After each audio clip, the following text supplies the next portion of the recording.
Huawei Mate series has proved to be a successful phablet model, offering impressive smartphone performance and battery life that its competition could barely match, which has definitely inspired companies like Xiaomi to make an even larger phablet like the Xiaomi Mi Max. This is the largest phablet that Xiaomi has ever produced, but does it have its potential maximized? I'm Warren for KLGadgetTV, and this is my review of the Xiaomi Mi Max.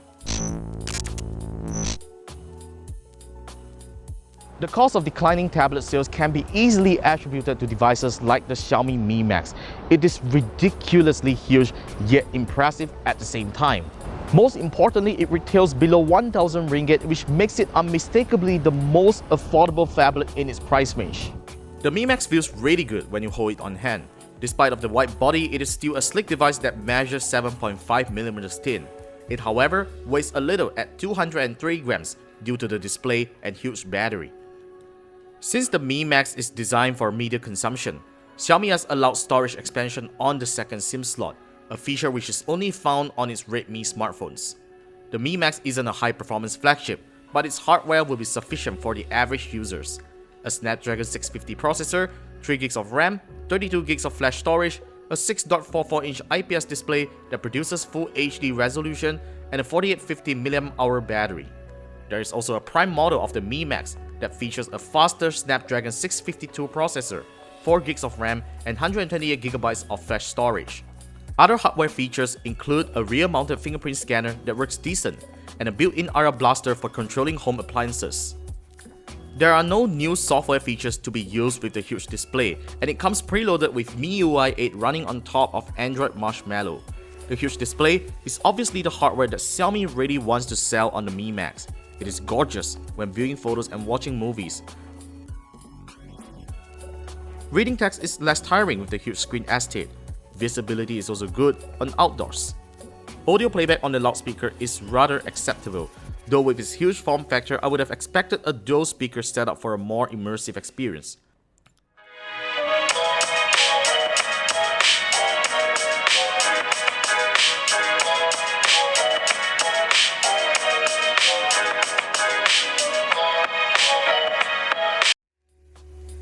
Unfortunately, smartphone performance isn't satisfactory after using for extended periods.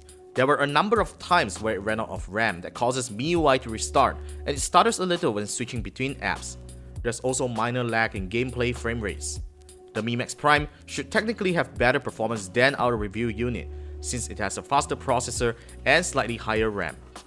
Xiaomi has never disappointed on including good smartphone cameras, especially in the Mi Phone family. The Mi Max main 16MP camera is sadly average, though the camera handles highlights and dynamic range just fine.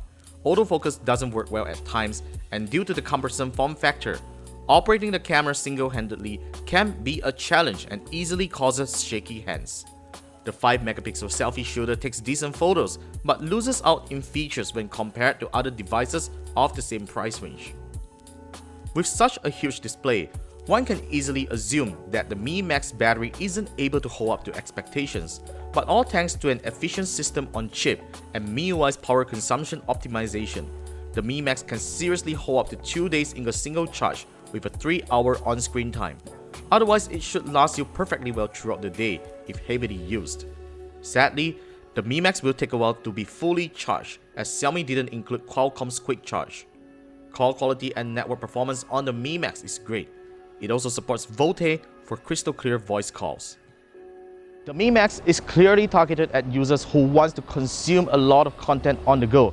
It is overall a decent device that will easily satisfy anyone who wants a huge smartphone display without breaking the bank.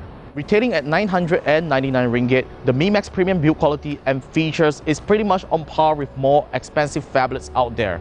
Not to forget to mention, it easily replaces 7-inch tablets. If you are not particular about smartphone performance and can live with an okay camera, the Mi Max is the ultimate answer for an extremely affordable phablet. So that's it for the review of the Xiaomi Mi Max. I hope my review has helped you in making a decision whether to buy a Xiaomi Mi Max or not. So if you enjoyed this video, do remember to click on the thumbs up button, share it with your friends if you think it's helpful, subscribe to our YouTube channel for more video content just like this, follow us on the usual social networks. Otherwise, you can follow me on Instagram or Twitter at the Warren Lee. I'm Warren for KLGadgetTV, and I will see you soon in our next video.